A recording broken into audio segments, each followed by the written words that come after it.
Une fillette de 7 ans serrait dans ses bras son petit frère de 10 mois, agenouillé sur les marches du perron, les larmes coulant sur son visage, tandis que la valise et le biberon du bébé bouteille du bébé jeté par terre. Sa belle-mère et son amant criaient fort, l'accusant à tort d'avoir volé un billet de 1 dollar. À ce moment-là, un millionnaire est apparu, figé en voyant la scène, et il n'a prononcé qu'une seule phrase qui a laissé tout le monde sous le choc. Avant de commencer, veuillez laisser un commentaire sur cette histoire et nous donner une note de 1 à 10. Est-ce que tout va bien? Si vous avez quelque chose à souhaiter partager, je suis toujours là pour vous écouter. J'espère que vous trouverez un moment de réflexion en suivant cette histoire de guérison, ainsi que son parcours de courage et de justice. La maison des Mitchell portait encore le parfum léger des lys et de la cire de bougie provenant des funérailles qui venaient de se terminer. 2 semaines s'étaient écoulées depuis que John Mitchell, homme d'affaires prospère et père de 2 enfants, était décédé subitement d'une crise cardiaque, mais l'atmosphère à l'intérieur de la vaste demeure située à la périphérie de New York restait lourde, comme si les funérailles avaient eu lieu hier encore. Grace Mitchell, une fillette de 7 ans aux grands yeux bruns, était assise tranquillement sur le long canapé du salon, tenant dans ses bras Noah, son petit frère de 10 mois. Noah s'était endormi, sa respiration était régulière, ses joues rougies par la chaleur de l'étreinte de sa sœur. Grace le serrait fort contre sa poitrine, comme si elle protégeait la dernière chose précieuse qui lui restait au monde. Leur mère était décédée le jour même de la naissance de Noah. La femme avait donné toute son énergie pour sauver la vie de son enfant, mais elle n'avait jamais eu la chance de le tenir dans ses bras. Grace se souvenait très bien de cette matinée sombre, des voix étouffées des adultes qui chuchotaient dans le couloir, des cris perçants de Noah se mêlant aux sanglots brisés de son père. À partir de ce moment, la maison autrefois chaleureuse était devenue un endroit sans le toucher d'une mère, et Grace avait dû apprendre bien trop tôt à être une sœur tout en portant le premier grand deuil de sa vie. Pendant ce temps, le bruit des talons hauts claquait régulièrement sur le parquet. C'était Victoria Hayes, la deuxième épouse de John, seconde épouse de John. Elle n'avait qu'une trentaine d'années, était grande et avait des cheveux blonds soigneusement coiffés. Lors des funérailles, Victoria portait une élégante robe noire, son maquillage était parfait et elle souriait de manière étudiée lorsqu'elle saluait les personnes en deuil. N'importe qui l'aurait prise pour une veuve dévouée, mais une fois le dernier invité parti, ce sourire disparut, remplacé par un regard de dédain à peine voilé. Victoria se tourna vers le personnel de maison, sa voix aiguë rompant le silence. « Débarrassez-vous de toutes ces photos. Je ne veux plus les voir. Cette maison m'appartient désormais. » Grace tressaillit et serra Noah plus fort contre elle. Elle leva la tête, la voix tremblante mais ferme. « Maman et papa ont dit que cette maison m'ait plus envie de les voir. Cette maison m'appartient désormais. » Grace tressaillit et serra Noah dans ses bras de manière protectrice. Elle leva la tête, la voix tremblante mais ferme. « Maman, papa a dit que cette maison m'appartenait, à moi et à Noah. Il me l'a dit avant de... » Elle ne termina pas sa phrase. Le regard de Victoria la transperça comme une lame. « Ferme ta bouche. Qu'est-ce qu'une enfant comme toi peut bien savoir? Si tu veux un toit au-dessus de ta tête, ferme mieux ta bouche, sinon ne m'en veux pas si tu te retrouves abandonné dans la rue. » Grace se mordit la lèvre, les larmes coulant sur ses joues, mais elle serra son frère encore plus fort contre elle. Elle était bien trop jeune pour comprendre tout le poids de l'héritage ou des droits légaux, mais elle était assez âgée pour sentir que quelque chose qui lui était destiné à elle et à son frère était en train de leur être volé à ce moment précis. La voix d'une femme s'éleva, calme et posée. C'était Rebecca Lawson, l'avocate de longue date de John Mitchell. Rebecca avait une quarantaine d'années, elle était élégante dans son tailleur gris, ses cheveux bruns étaient attachés en un chignon bas. Elle sortit du bureau, un dossier à la main. « Madame Hayes, je dois être très clair. Dans son testament, M. Mitchell a laissé l'intégralité de sa succession à ses 2 enfants. Votre rôle se limite à celui de tutrice, mais vous devez vous occuper d'eux correctement, sous supervision légale. » Victoria serra les mâchoires, les yeux brillants de colère, mais elle s'efforça de rester calme devant Rebecca. « Je sais, Rebecca, vous n'avez pas besoin de me le répéter sans cesse. » L'expression de Rebecca ne changea pas. « Je le répète pour que vous vous en souveniez, car les yeux de Grace me disent qu'elle ne se sent pas en sécurité dans cette maison Et si c'est vrai, nous devrons réévaluer votre tutelle. Grace se tourna vers Rebecca, les yeux brillants d'espoir pendant un bref instant. Son petit cœur avait l'impression d'avoir trouvé un point d'ancrage. Mais une seconde plus tard, lorsqu'elle croisa le regard froid de Victoria, elle trembla et baissa la tête. Ce regard semblait engloutir la fragile étincelle d'espoir qui venait d'apparaître. Peu après, lorsque Rebecca quitta la maison pour préparer la prochaine série de documents, il ne restait plus dans la pièce que Victoria, Grace, Noah et quelques domestiques qui se tenaient tranquillement à distance. Victoria croisa les bras et se tourna vers l'homme appuyé contre le cadre de la porte, Thomas Green, son amant secret. Thomas portait un costume bleu avec une cravate lâche. Son visage était rude, mais ses yeux étaient perçants et remplis de cupidité. Victoria jeta un coup d'œil à Grace qui serrait Noah dans ses bras, puis baissa la voix, mais suffisamment fort pour que la fillette puisse l'entendre. « Tu as tout entendu. Il suffit d'une petite excuse et ces deux-là quitteront cette maison pour toujours. » Thomas eut un rire sec, son regard glissant sur Grace avec mépris. « Une excuse, c'est facile à trouver. Une fillette de 7 ans commet rarement des erreurs. Il suffit d'une petite poussée et personne ne posera de questions. » Grace se figea, serrant Noah contre elle, le cœur battant à tout rompre. Elle comprit que ce qu'elle venait d'entendre n'était pas une menace en l'air et, à cet instant, la peur l'envahit comme si le ciel au-dessus d'elle s'effondrait. À midi, la lumière du soleil filtrait à travers les fenêtres en verre et se reflétait sur le parquet ciré du salon. L'atmosphère semblait calme, mais sous la surface, un plan cruel prenait lentement forme. Thomas Green était confortablement assis dans un fauteuil en cuir, une cigarette entre les doigts. Son regard errait dans la pièce, puis il sortit lentement un portefeuille en cuir de sa poche, l'ouvrit et en retira un billet de 1 $, il le posa sur la table en bois brillant, effleurant le bord du billet du bout des doigts, comme s'il pesait son prochain coup dans une partie d'échecs.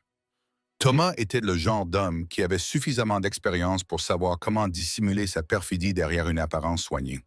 Il avait échoué dans les affaires, les dettes s'accumulaient, et c'était sa relation avec Victoria Hayes qui lui avait donné la chance de s'accrocher à la fortune de la famille Mitchell. Il savait bien que s'il voulait garder Victoria et la richesse, la première étape était de se débarrasser des 2 enfants. À ce moment-là, Grace Mitchell descendit les escaliers en portant Noah. Elle portait une robe blanche unie et filochée à l'ourlet, le visage pâle et fatigué par d'innombrables nuits blanches depuis le décès de son père. Sur sa petite épaule, Noah remua légèrement, son petit visage innocent, inconscient de la cruauté qui l'entourait. Grace passa devant la table et se pencha légèrement pour ajuster la fine couverture qui recouvrait Noah.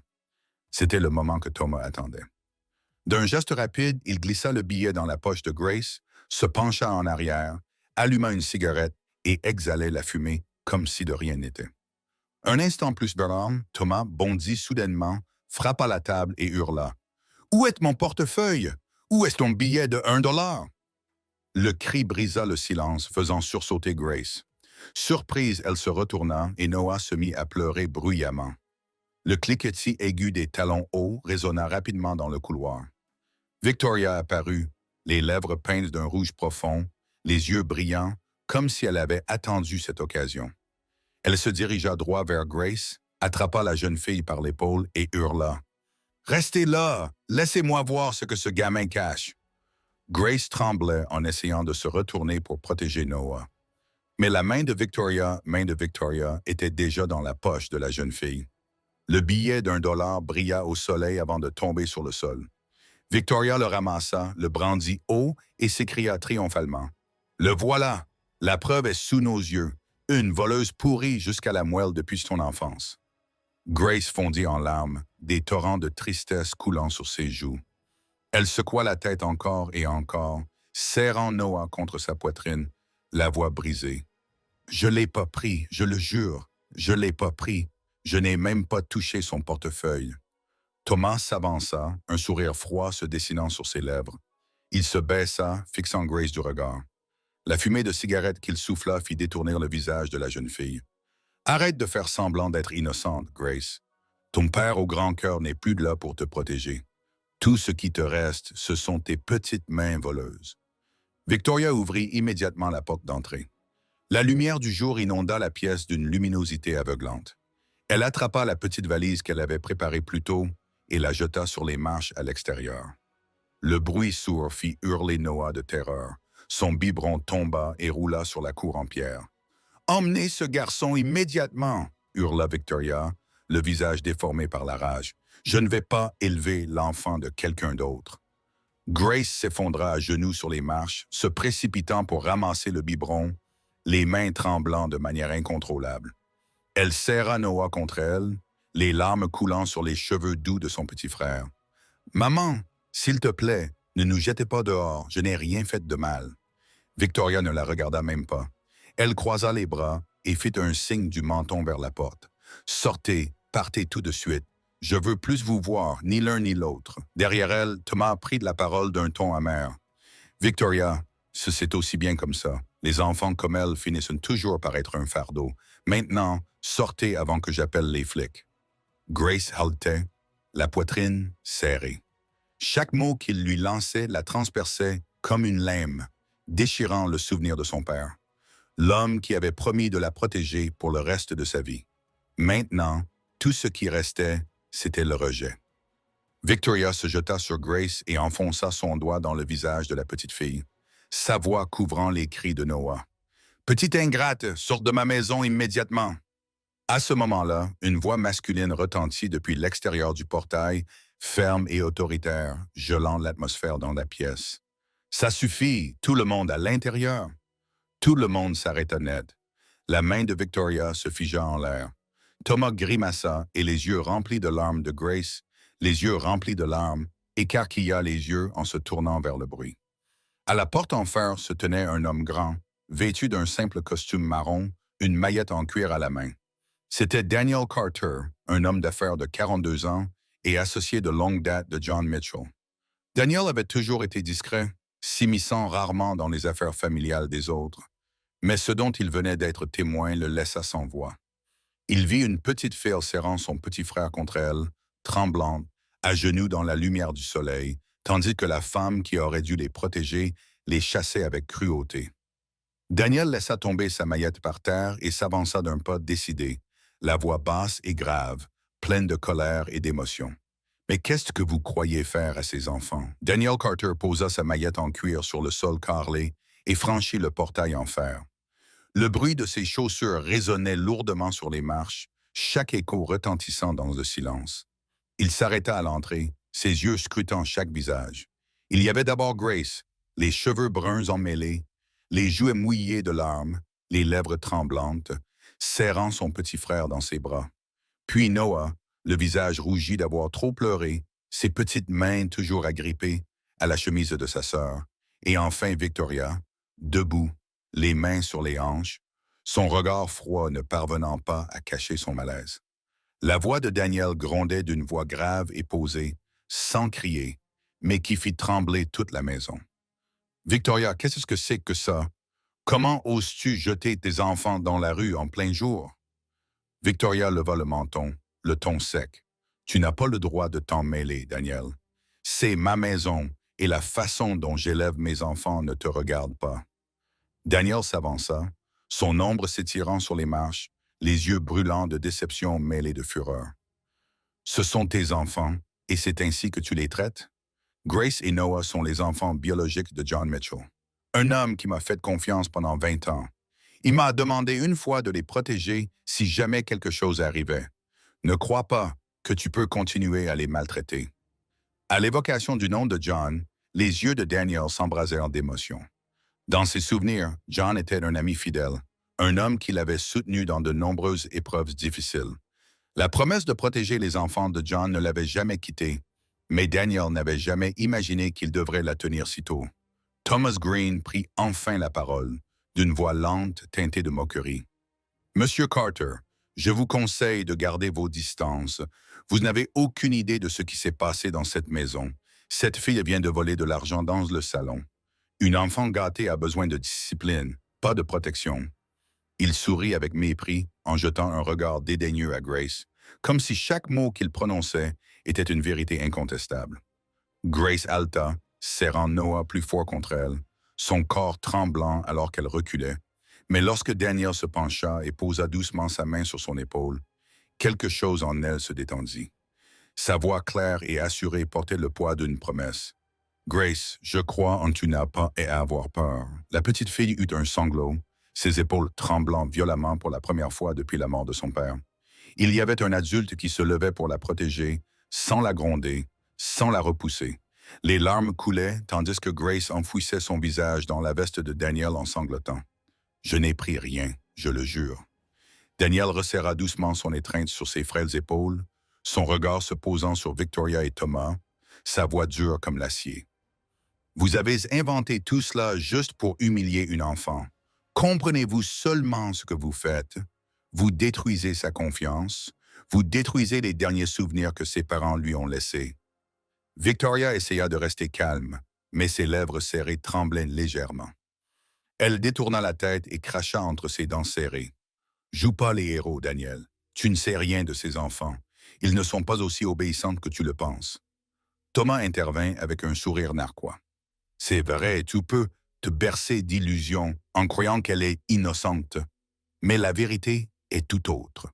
Nous voulions juste lui donner une leçon. » Daniel redressa les yeux, chaque mot tombant lourdement comme un marteau frappant le sol. « Une leçon, tu appelles ça une leçon, les jeter hors de leur propre maison, les jeter à la rue alors que leur père est parti depuis moins de 2 semaines, c'est ça que tu appelles enseigner. » Grace entendit chaque mot et une étrange chaleur monta dans son cœur.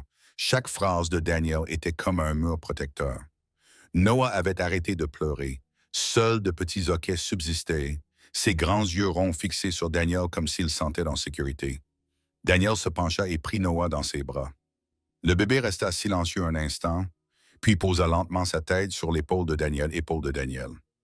Le souffle léger contre le col de son costume adoucit quelque chose en lui. Un souvenir oublié refit de surface.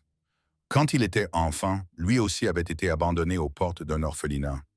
Personne ne lui avait tendu la main à l'époque. C'était pour cela qu'en regardant Noah et Grace maintenant, il ne pouvait pas rester immobile. Il se tourna vers Victoria, la voix plus basse mais plus tranchante que n'importe quel cri. « Si vous les jetez dehors, je les emmènerai avec moi et cette fois, vous perdrez plus que vous ne le pensez. » Dès que les mots furent prononcés, toute la maison fut plongée dans un lourd silence. Grace leva ses yeux baignés de larmes vers Daniel, tandis que Victoria se mordait la lèvre et que Thomas se figeait.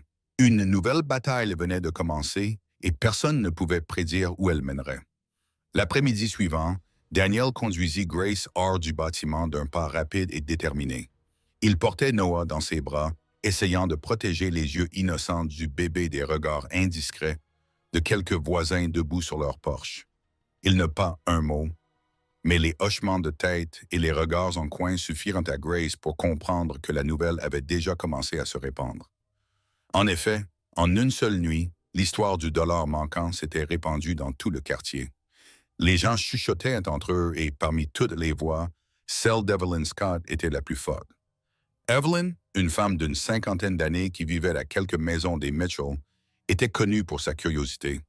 Elle était toujours à sa fenêtre, observant les voisins, ne manquait jamais une miette de commérage qu'elle pouvait rapporter ailleurs. Cette fille, Evelyn, chuchota un groupe de femmes en buvant leur café devant un magasin. Elle a l'air gentille, mais elle peut voler de l'argent plus vite que l'éclair. Je l'ai entendu de la bouche même de Victoria. Les femmes rirent en échangeant des regards compatissants et en hochant la tête. Comme d'habitude, la rumeur s'était déformée à chaque fois qu'elle avait été répétée. À l'école, Grace sentit immédiatement le changement. Depuis les funérailles de son père, elle était déjà devenue plus calme, plus renfermée, mais maintenant, quelques camarades de classe l'évitaient, faisant semblant d'être occupés dès qu'elle s'approchait. Des chuchotements flottaient derrière son dos, ce qui poussait Grace à se mordre la lèvre et à serrer son cahier contre elle pour cacher ses mains tremblantes. Dans cet escalier, Karen Douglas, la professeure principale de Grace, s'est penchée à côté de son bureau. Karen, une femme d'une 30aine d'années aux cheveux roux soigneusement attachés, avait un regard à la fois bienveillant et ferme. Elle a posé une main sur l'épaule de Grace et lui dit avec douceur et assurance, « Je te crois, Grace. Ne laisse pas les paroles des adultes briser ton cœur pur. Tu n'as rien à prouver, tu dois juste rester fidèle à toi-même. » Grace leva les yeux, les larmes aux yeux, et un soupçon de soulagement apparut. Car au moins, dans ce chaos, il y avait encore quelqu'un, en plus de Daniel, qui se tenait à ses côtés. Le soir venu, Daniel emmena Grace et Noah séjourner temporairement dans un petit hôtel près du centre-ville. La chambre n'est luxueuse, mais elle était propre et calme. Il posa maladroitement la valise, puis se dépêcha de trouver un biberon. « Est-ce que je peux coucher Noah comme ça? » demanda Daniel nerveusement, ne tenant clairement pas le bébé correctement. Grace laissa échapper un petit rire à travers les larmes qui coulaient encore sur son visage. « Tu sais pas comment le porter, laisse-moi te montrer. » Rougissant, Daniel tendit Noah à Grace. Il essaya de préparer le biberon, mais ne savait pas comment agiter le biberon correctement et renversa du lait partout sur la table. Noah se mit à pleurer, tandis que Grace gloussait pour la première fois depuis la mort de son père. Ce petit rire fit se figer Daniel. Une chaleur envahit sa poitrine, une sensation qu'il ressentit depuis longtemps, le sentiment d'avoir apporté un peu de réconfort à un enfant. Pendant ce temps, de l'autre côté de la ville, Victoria et Thomas étaient assis face à face dans le vaste salon désormais froid. La lumière jaune projetait des ombres nettes sur leurs visages tendus. Thomas passa ses doigts dans ses cheveux en claquant des doigts. « Nous avons été stupides de les chasser sans la garde. L'héritage ne tombera jamais entre nos mains. » Victoria croisa les bras, les yeux perçants comme des lames. « Tu penses que je sais pas que je voulais juste les avoir hors de ma vue? Mais maintenant les choses sont différentes. Nous devons récupérer la garde. Nous n'avons pas besoin de les aimer.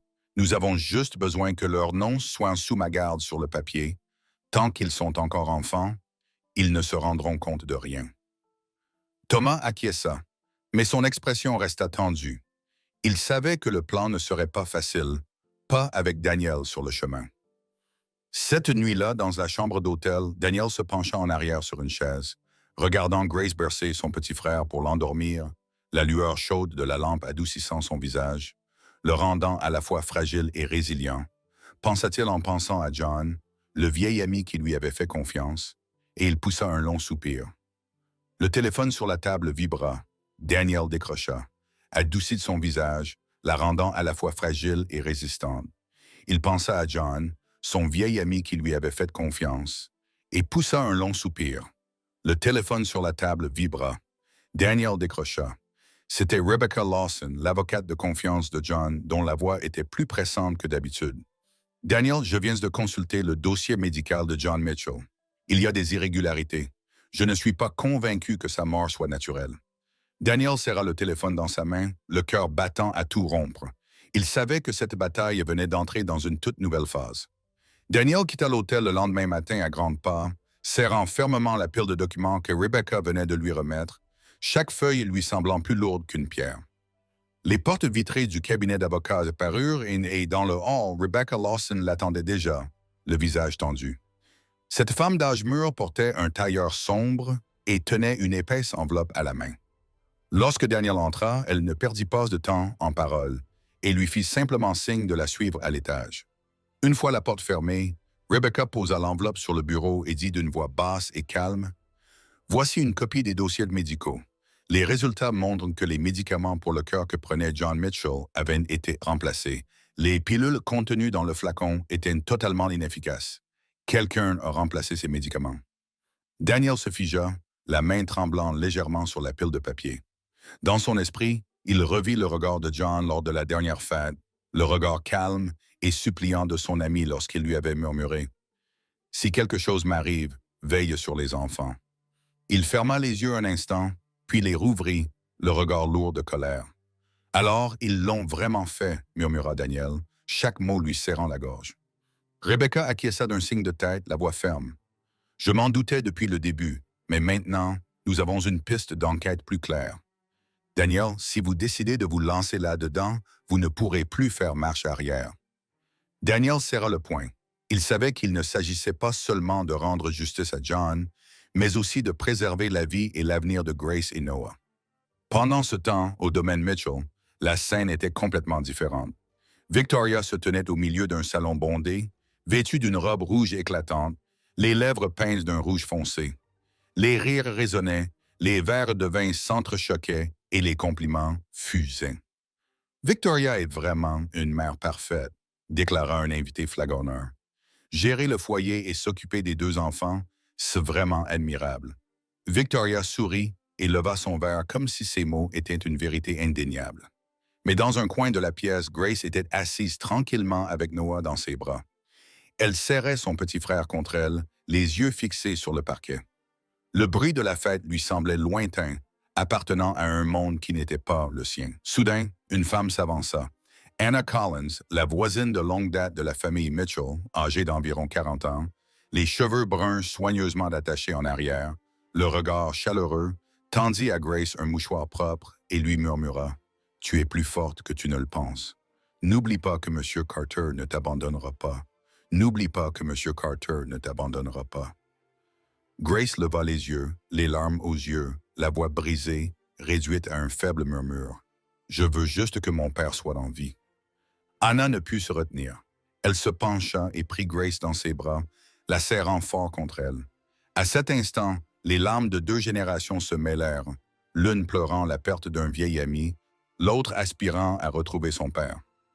À la tombée de la nuit, Daniel était assis seul dans sa chambre d'hôtel, les registres de médicaments ouverts devant lui. Ses doigts tournaient les pages une à une, lisant chaque détail avec attention, son cœur s'alourdissant à chaque ligne. Il savait que ces preuves n'étaient qu'un début. On frappa à la porte. Rebecca entra, cette fois-ci avec non seulement un dossier, mais aussi une fine enveloppe.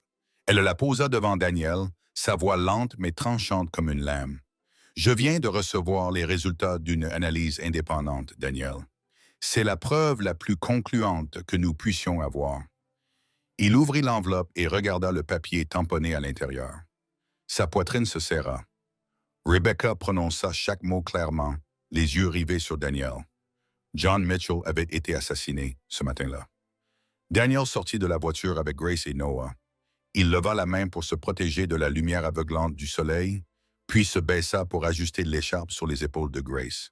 La petite fille lui serrait fermement la main, tandis que Noah dormait dans ses bras, la tête appuyée contre sa poitrine. Les marches du palais de justice s'étendaient devant eux, et chaque marche semblait peser une centaine de kilos. Dans la petite salle d'audience, la tension était palpable. Victoria Hayes était arrivée tôt, vêtue d'une robe rouge vif, comme pour mettre tout le monde au défi de la contester. À côté d'elle, Thomas Green ajustait sa cravate, balayant la salle du regard avec assurance. En face d'eux était assise Laura Bennett, l'avocate personnelle de Victoria, avocate personnelle de Victoria. Laura avait une quarantaine d'années, ses cheveux blonds étaient soigneusement attachés en arrière et ses yeux bleus étaient perçants. Elle était bien connue dans le milieu juridique pour son esprit vif et son habitude d'écraser ses adversaires à chaque question. Grace se recroquevilla sur son siège, serrant Noah contre elle. Son cœur battait à tout rompre et chaque battement résonnait dans sa poitrine. Ses yeux innocents, remplis de peur, se tournèrent vers Victoria avant de se baisser rapidement vers le sol. Le juge entra et toute la salle se leva. Le bruit du marteau résonna et l'audience commença officiellement. Laura Bennett fut la première à se lever. Sa voix retentit clairement. Chaque mot était tranchant comme une lame. « Votre honneur, Grace Mitchell est une enfant difficile qui a déjà volé de l'argent chez elle. Ma cliente, Madame Victoria Hayes, a seulement essayé de la discipliner afin qu'elle grandisse correctement. Ses intentions ne sont rien d'autre qu'éducatives. » Grace ouvrit la bouche pour protester, mais sa gorge se serra et aucun mot ne sortit, seulement le bruit de sa respiration haletante. Sa petite main agrippa le tissu de la chemise de Noah alors que le bébé s'agitait dans son sommeil. Daniel se pencha près de son oreille, sa voix profonde et calme. « Tu n'as pas besoin de dire un mot, je te crois. » Cette phrase lui sembla être un bouclier bloquant la vague de peur qui montait dans la poitrine de Grace. Elle leva les yeux vers Daniel, les yeux brillants, et acquiesça lentement. Rebecca Lawson se tenait debout, un épais dossier à la main. Sa voix était claire et calme. Ses accusations sont basées sur des rumeurs sans aucune preuve factuelle. Nous avons un rapport de l'agence d'enquête confirmant que le soi-disant incident du dollar manquant n'a aucune preuve. Ce ne sont que des ouï-dire, et les ouï-dire ne peuvent être utilisés pour détruire la vie d'un enfant. La salle d'audience s'agita dans un murmure. Laura Bennett fronça les sourcils, mais garda son attitude confiante. Elle jeta un coup d'œil vers le fond de la salle où une autre personne venait d'être appelée à la barre. C'était Evelyn Scott, la voisine commère qui avait répandu l'histoire dans tout le quartier. Evelyn s'avança nerveusement en se tordant les mains, évitant le regard de tout le monde regard. Madame Scott, demanda le juge, avez-vous vu Grace Mitchell prendre l'argent de vos propres yeux? Evelyn déglutit péniblement, la voix tremblante. Je n'ai fait que répéter ce que j'ai entendu de Madame Hayes. La salle s'agita à nouveau dans un murmure. Rebecca s'avança, la voix tranchante. Vous n'en avez donc jamais été témoin vous-même? Evelyn marmonna. Non, je n'ai fait que le répéter. Le juge fronça les sourcils, la voix sévère. Madame Scott, répandre des rumeurs non vérifiées peut être considéré comme de la diffamation. Je vous conseille vivement d'être prudente dans votre témoignage. Evelyn baissa la tête, incapable de prononcer un mot de plus. Grace était assise sur son siège, les épaules tremblantes, mais à l'intérieur, elle se sentait plus légère pour la première fois. Elle respirait plus facilement. Elle n'était plus accablée par l'injustice. Daniel posa doucement sa main sur son épaule et la serra pour la rassurer, lui promettant silencieusement qu'il serait toujours à ses côtés, quoi qu'il arrive. Le juge frappa son marteau, sa voix grave résonnant dans toute la salle d'audience. Cette audience est close. Nous passerons à un procès complet dans un avenir proche. Le marteau frappa 3 fois, chaque choc résonnant dans les oreilles de Victoria. Elle serra les dents, se tourna vers Thomas et murmura juste assez fort pour qu'il l'entende. Nous devons agir avant que cela ne devienne incontrôlable. Thomas acquiesça légèrement, le coin de sa bouche se courbant en un sourire froid. Cet après-midi-là, après l'audience, le ciel de la ville était gris, le vent soufflait à travers les rangées d'arbres devant le palais de justice.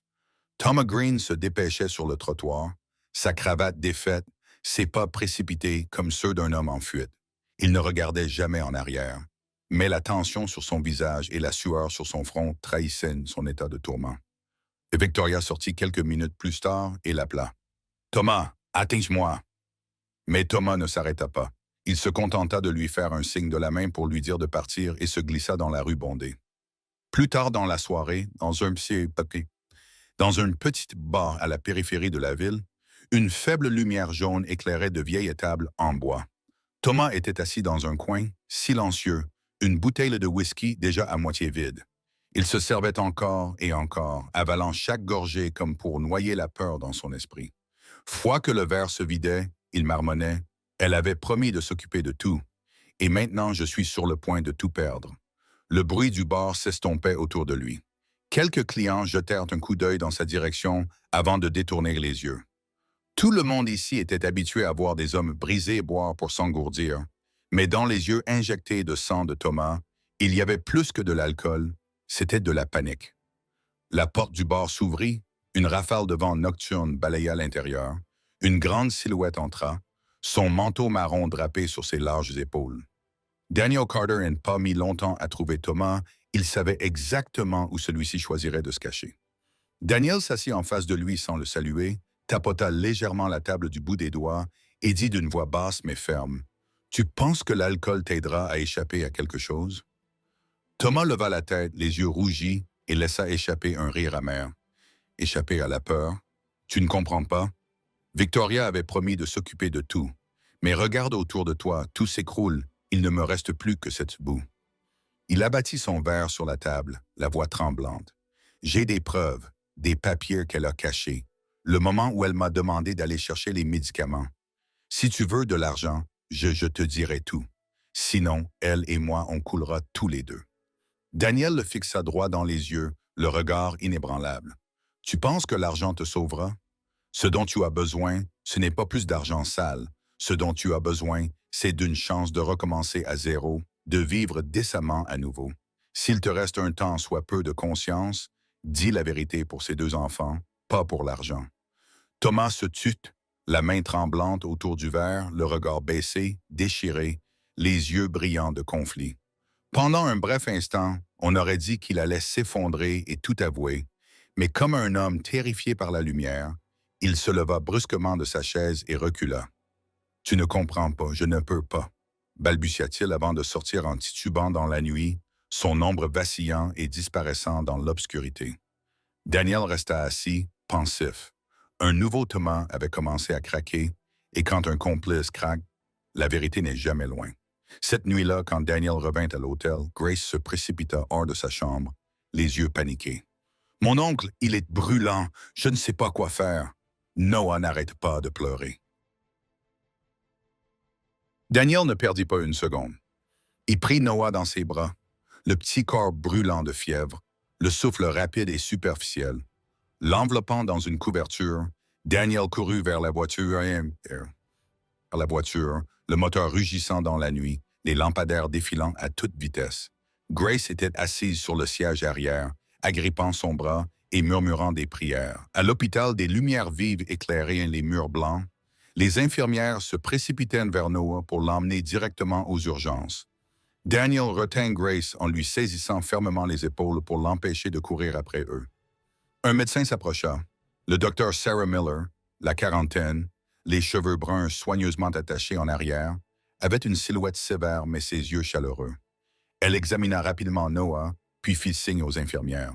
« Cet enfant montre des signes évidents de malnutrition, » dit le docteur Miller d'une voix calme. « Il est frêle, son système immunitaire est faible, il a dû être négligé pendant longtemps, heureusement que vous l'avez amené à temps. » Grace était assise dans le couloir, les mains serrées si fort que ses ongles s'enfonçaient dans sa peau, les larmes coulant sur ses joues alors qu'elle murmurait entre deux sanglots. « Si mon père était vivant, rien de tout cela ne serait arrivé. » Daniel s'assit à côté d'elle et posa sa main fermement et chaleureusement sur son épaule. « Je ferai ce que ton père aurait voulu, » dit-il d'une voix grave mais résolue. « Je te le promets. » Grace se tourna vers lui, les yeux rougis mais brillants d'une faible lueur. Elle ne parlait, se contentant d'acquiescer et d'appuyer sa tête contre son épaule. Pendant ce temps, Thomas errait sans but dans la nuit, l'alcool brouillant ses sens. Il trébucha dans un autre bar où la musique forte couvrait les battements de son cœur. S'affalant sur une table, il marmonna de manière incohérente, inconscient que quelqu'un à proximité l'écoutait. Mark Davis, un jeune journaliste qui débutait sa carrière, cherchait un scoop pour le journal local. Par hasard, il reconnut Thomas, dont le nom était lié au scandale entourant l'affaire Mitchell. Mark écouta attentivement, l'odeur de l'alcool était forte, mais les mots qui sortaient de la bouche de Thomas lui glacèrent le sang. Thomas frappa du poing sur la table, la voix pâteuse à cause de l'alcool. « Victoria, c'est tout. C'est elle qui a changé les médicaments. C'est elle qui a tué John. » Mark resta bouche bée, le cœur battant à tout rompre. Il sortit son téléphone, appuya sur « Enregistrer » et demanda d'une voix tremblante mais ferme. « Vous êtes sûr? Vous venez de dire que Victoria Hayes a changé les médicaments? » Thomas ricana sombrement, les yeux injectés de sang. « Bien sûr, j'étais là. C'est elle qui m'a poussé à le faire. Je n'ai plus rien à perdre. » Mark serra son téléphone plus fort, sachant qu'il venait d'enregistrer une mèche qui pourrait déclencher une explosion dans toute la ville. Cette nouvelle, à un pas de se répandre, allait brûler comme un feu de forêt sèche. Le lendemain matin, le palais de justice était bondé. Les journalistes se pressaient dans le couloir, microphone levé, flash des appareils photo crépitants sans discontinuer. Ils tenaient à la main des exemplaires du journal du matin avec un gros titre. « Le complice avoue. Victoria Hayes était-elle impliquée dans la mort de John Mitchell? » Grace serra fermement la main de Daniel. Noah se blottit contre la poitrine de sa sœur, les yeux encore lourds de fatigue après la fièvre. Les marches incessantes faisaient reculer la petite fille, le cœur battant à tout rompre. Daniel se pencha vers elle et lui murmura « Tout va bien, tu n'as qu'à marcher à côté de moi. Tu n'as pas à avoir peur. » Pas peur. Dans la salle d'audience, l'atmosphère était si tendue qu'on aurait pu la couper au couteau. Victoria Hayes entra, vêtue d'une robe rouge éclatante, les cheveux soigneusement coiffés, mais ses yeux clignaient nerveusement à la vue de la tribune de presse remplie à craquer. Le juge s'assit et frappa du marteau pour ouvrir la séance. Sa voix résonna dans la salle. « Aujourd'hui, nous allons entendre le témoignage d'un témoin clé. » Le nom de Thomas Green fut appelé. Il s'avança vers la barre, le visage pâle, la sueur sur son front. Il jeta un coup d'œil à Victoria, dont le regard était aussi tranchant qu'une lame, mais il déglutit péniblement et décida de parler. Le ton du juge était sévère. « Monsieur Green, avez-vous un témoignage à faire concernant la mort de John Mitchell? » Thomas tremblait, ses mains agrippaient le bord de la barre des témoins. Un long silence s'étendit, Puis il éclata. Victoria, c'est elle qui m'a dit de changer de médicament. Je n'ai fait que suivre les ordres. La salle d'audience éclata en murmures. Les journalistes prenaient une photo après photo. Les flashs aveuglaient Victoria. Elle se leva d'un bond en criant. Ce sont des mensonges. Il veut juste me traîner dans sa chute. Il était ivre. On ne peut croire aucun de ses propos. Laura Bennett, son avocate personnelle, se leva pour la soutenir. Votre honneur, ce témoin est clairement instable. Son témoignage est sans fondement et ne peut être pris en compte. Rebecca Lawson se leva calmement et tendit un dossier à la cour. Sa voix était ferme, chaque mot tombant comme un coup de marteau. Voici les résultats médico-légaux. Le médicament trouvé dans le corps de John Mitchell ne correspond pas à celui prescrit par son médecin. Il correspond exactement au témoignage de Thomas Green. La salle d'audience se tut. Quelques spectateurs murmurèrent « Mon Dieu, il n'est donc pas mort de cause naturelle ».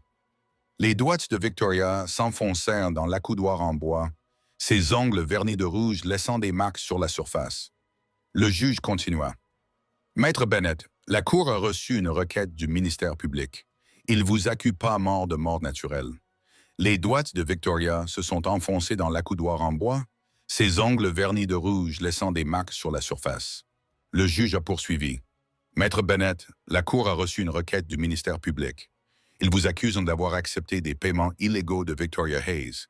Avez-vous quelque chose à dire pour votre défense? » Laura s'est figée, luttant pour garder son sang-froid, mais Rebecca s'est avancée en brandissant une autre pile de papier. Voici l'historique des virements. Le compte de Mme Bennett a reçu plusieurs paiements de Mme Hayes exactement au moment où des fichiers importants ont été modifiés. J'ai demandé à la Cour d'en prendre note. Le cliquetis des appareils photo a retenti une fois de plus. Une jeune journaliste, Amy Rogers, a rapidement pris des notes, les yeux brillants alors que la vérité se révélait peu à peu. Pour la première fois, elle avait l'occasion d'assister à un procès historique. Laura s'est forcée à parler. Je n'étais qu'une avocate payée pour mes services. Rebecca l'a interrompu.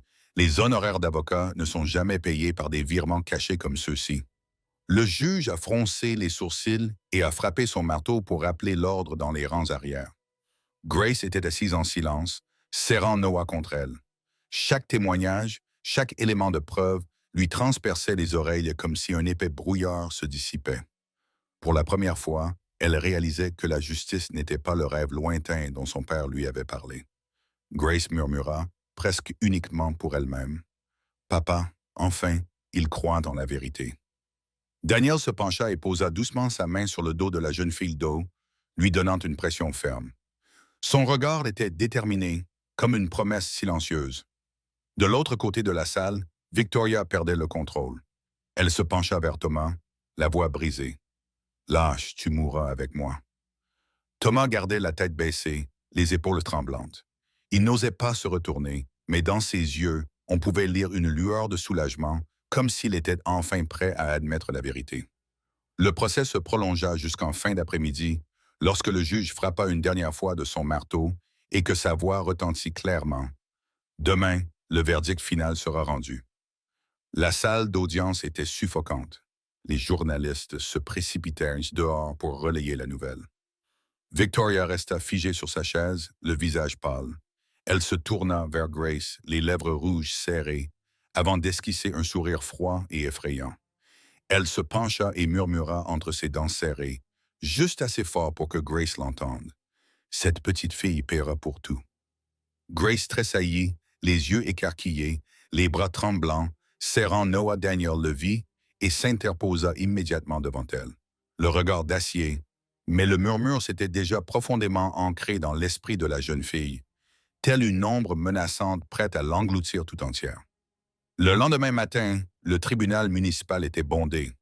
Non seulement les journalistes s'y pressaient, mais aussi les voisins du quartier, les parents d'élèves et même certaines personnes qui avaient autrefois connu la famille Mitchell. Tout le monde voulait assister de ses propres yeux au dernier jour d'un procès qui avait bouleversé la communauté. Grace était assise au premier rang, serrant Noah dans ses bras, la tête légèrement inclinée. La lumière du soleil qui filtrait à travers les fenêtres caressait son petit visage empreint à la fois de tension et d'espoir. Daniel était assis à côté d'elle, sa main posée sur son épaule comme une encre. Rebecca Lawson tenait le dossier final entre ses mains, l'air calme mais déterminé. Le juge Edward Hill, un homme grand et mince d'une cinquantaine d'années aux cheveux grisonnants, entra dans la salle. Il était connu pour sa sévérité, mais aussi pour son impartialité envers les enfants. Le marteau retentit et la salle d'audience se tut. Après plusieurs jours d'audience basée sur les preuves et les témoignages, sa voix résonna avec fermeté. La Cour déclare Victoria Hayes et Thomas Green coupables d'homicide involontaire ainsi que d'abus d'autorité tutélaire. Un murmure parcourut la salle. Plusieurs voisins secouèrent la tête, consternés. Evelyn Scott, la voisine indiscrète qui avait répandu des rumeurs préjudiciables, baissa les yeux vers le sol. Le juge poursuivit. Maître Laura Bennett, pour conduite contraire à l'éthique en acceptant des pauses de vin, et par la présente déchue de son droit d'exercer le droit. Laura resta figée, les lèvres tremblantes, incapable de croire que sa carrière venait de s'effondrer sous ses yeux. Il se tourna ensuite vers le public, où était assise Evelyn. Madame Evelyn Scott, pour avoir répandu des rumeurs infondées qui nuisent à la réputation d'un enfant, la Cour vous ordonne de présenter des excuses publiques à Grace Mitchell. Evelyn se leva, le visage rouge, la voix tremblante. « Grace, je suis désolé, je n'aurais pas dû parler sans connaître la vérité. J'ai eu tort. » Grace leva la tête, les yeux remplis de larmes. Pour la première fois, elle voyait un adulte admettre ses torts directement devant elle. Mais alors que le juge s'apprêtait de conclure, Victoria se leva brusquement, le visage déformé par la rage. Elle hurla de toutes ses forces. « Espèce de petite bonne à rien, tu as ruiné ma vie. » Elle se jeta sur Grace. En un instant, la salle entière fut plongée dans le chaos. Mais les deux policiers qui montaient la garde intervinrent immédiatement pour maîtriser Victoria. Elle se débattit et hurla. « Tout est de sa faute, cet enfant. Elle a tout gâché pour moi. » Grace tremblait en serrant Noah fermement dans ses bras, tandis qu'il regardait autour de lui, perplexe. Son petit cœur semblait sur le point d'éclater, mais Daniel s'avança et se plaça fermement devant elle, sa voix résonnant d'un ton grave et assuré. « Personne ne touche plus jamais à cet enfant. » La salle d'audience devint silencieuse à cet instant. Grace vit le large dos de Daniel, telle une forteresse qui la protégeait. Elle fondit en larmes, incapable de se retenir plus longtemps. Les larmes coulaient non seulement de peur, mais aussi parce que, pour la première fois, elle se sentait vraiment en sécurité.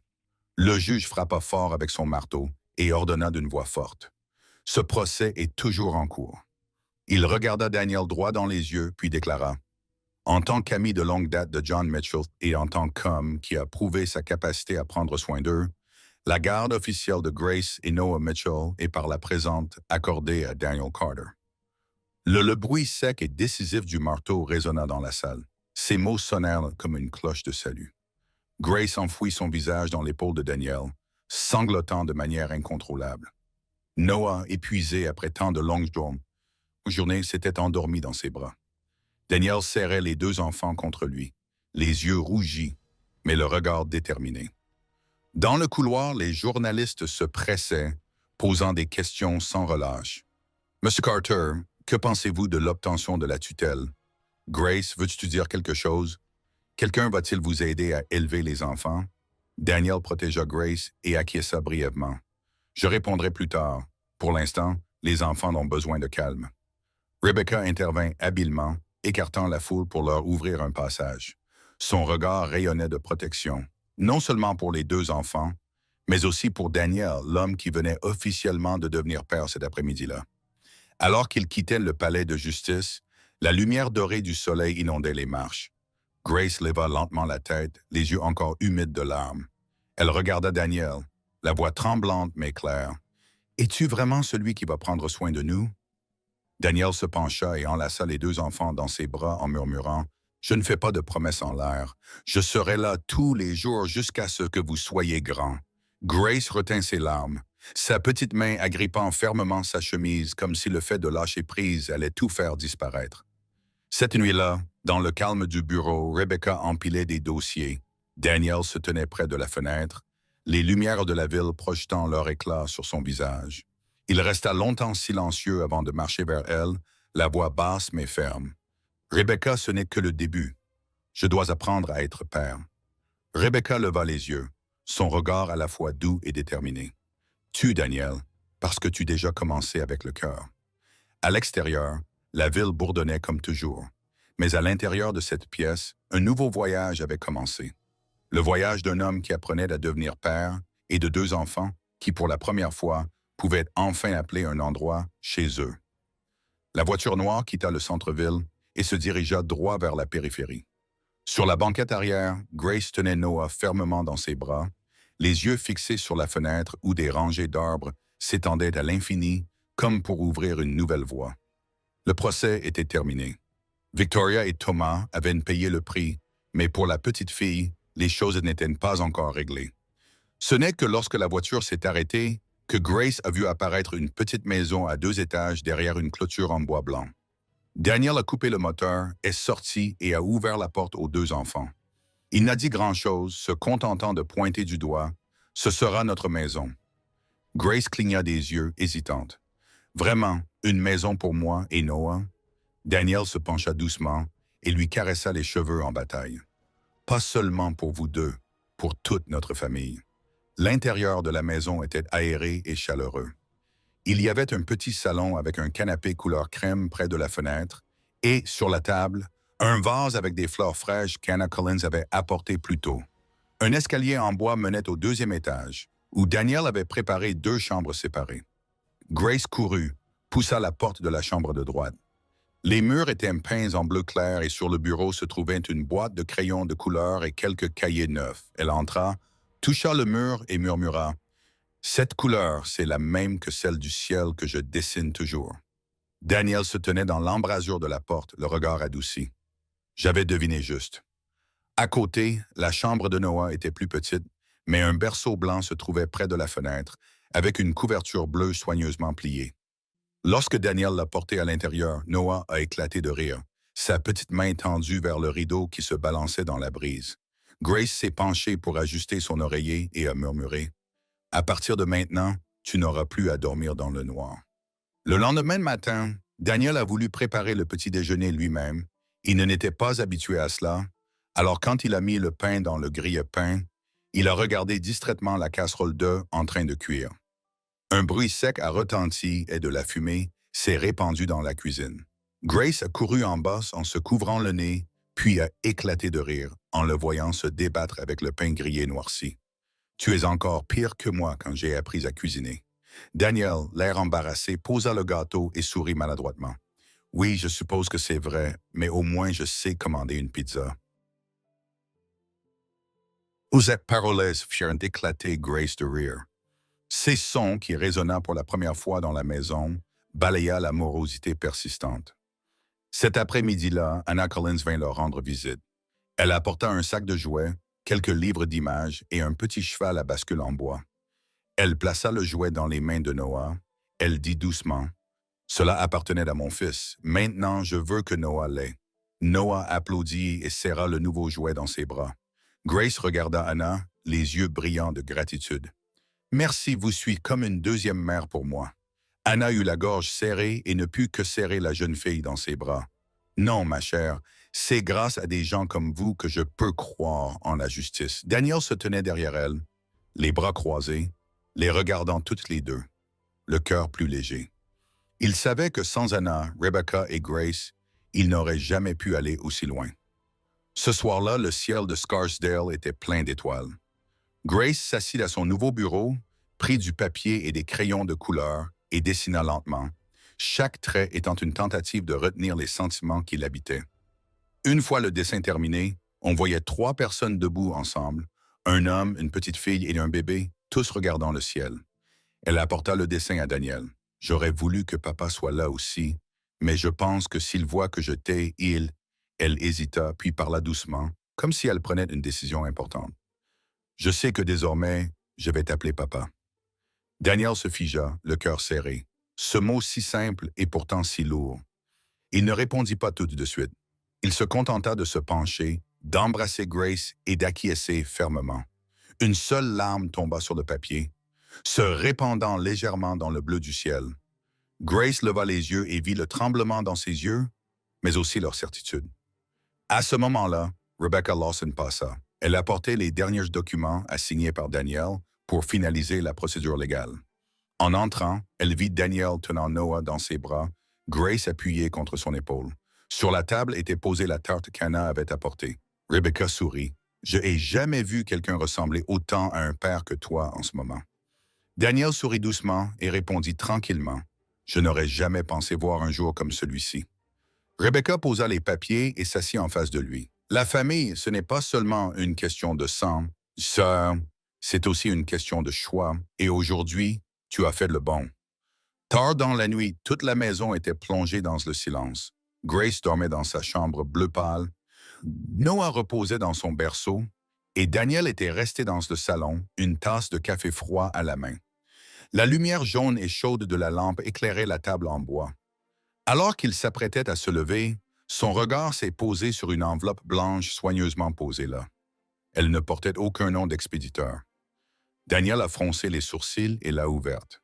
À l'intérieur, il n'y avait qu'un bout de papier sur lequel étaient griffonnés des mots. « D'autres veulent cet héritage, soyez prudents. » Daniel serra le mot dans sa main, le visage assombri. Il leva les yeux vers le plafond, où les deux enfants dormaient paisiblement, et poussa un profond soupir. Il savait que son parcours en tant que père ne faisait que commencer, mais les ombres à l'extérieur n'avaient pas encore vraiment disparu. Une histoire peut prendre fin, mais ses échos résonnent longtemps dans nos cœurs. À partir du moment où Grace a été faussement accusée pour $1, Bill l'a chassée de chez elle maison sous les cris froids et impitoyables, jusqu'à l'instant où Daniel Carter est intervenu, choisissant de lui faire confiance et de la protéger. Nous avons été témoins d'un parcours rempli de larmes, mais débordant d'espoir. Cette histoire nous rappelle que dans la vie, le mal peut prévaloir pendant un certain temps, mais que la justice et la vérité finissent toujours par triompher. Victoria et Thomas, avec leur plan égoïste et cruel, n'ont finalement pas pu échapper à la justice. Laura Bennett, qui a aidé à la tromperie, a été contrainte de payer le prix, et Evelyn Scott, celle qui a répandu des mensonges, n'a eu d'autre choix que de s'incliner pour présenter ses excuses. Tel est le message puissant de cette histoire. Les malfaiteurs seront punis, tandis que les bons seront finalement récompensés. Mais plus important encore, ce parcours est la preuve du pouvoir de l'amour. Daniel, un homme d'affaires qui semblait autrefois ne se soucier que des contrats et des chiffres, a appris à être père à travers les plus petits gestes maladroits. Préparer le biberon, apaiser un bébé qui pleure, même brûler le pain grillé le matin. C'est dans ces moments ordinaires et imparfaits que le cœur blessé de Grace et Noah ont commencé à guérir, tout comme le passé douloureux de Daniel. C'est exactement ce que Story for Heart a toujours souhaité partager. Des histoires qui réchauffent l'âme, des histoires qui font plus que divertir, des histoires qui nous rappellent que l'amour et la justice sont toujours présents. Parfois, il suffit d'une seule personne assez courageuse pour se lever et dire « ça suffit », comme l'a fait Daniel. Maintenant, après avoir entendu cette histoire, je voudrais vous demander, que pensez-vous? Croyez-vous qu'un seul dollar peut révéler la cupidité et la tromperie humaine? Avez-vous déjà été témoin d'un moment où le bien a finalement triomphé du mal? Partagez-le avec moi dans les commentaires. Je veux vraiment entendre votre histoire aujourd'hui. Je veux aussi m'adresser à vous, notre cher public de Story for Heart. Où regardez-vous cette histoire? Est-ce que vous allez bien? J'espère que ces moments vous ont apporté un peu de paix, un peu de foi, que même si les choses sont difficiles, quelque chose de bien nous attend toujours. Si cette histoire vous a touché, n'hésitez pas à laisser un j'aime, à vous abonner à la chaîne et à partager cette vidéo afin que davantage de personnes puissent découvrir le pouvoir de la compassion. Parce que parfois, un simple câlin, une simple phrase comme « je crois en toi » ou simplement un cœur qui ne se détourne pas d'un enfant suffisent à changer toute une vie. Et c'est exactement pour cela que Story for Heart existe, pour raconter et écouter les histoires les plus sincères avec vous.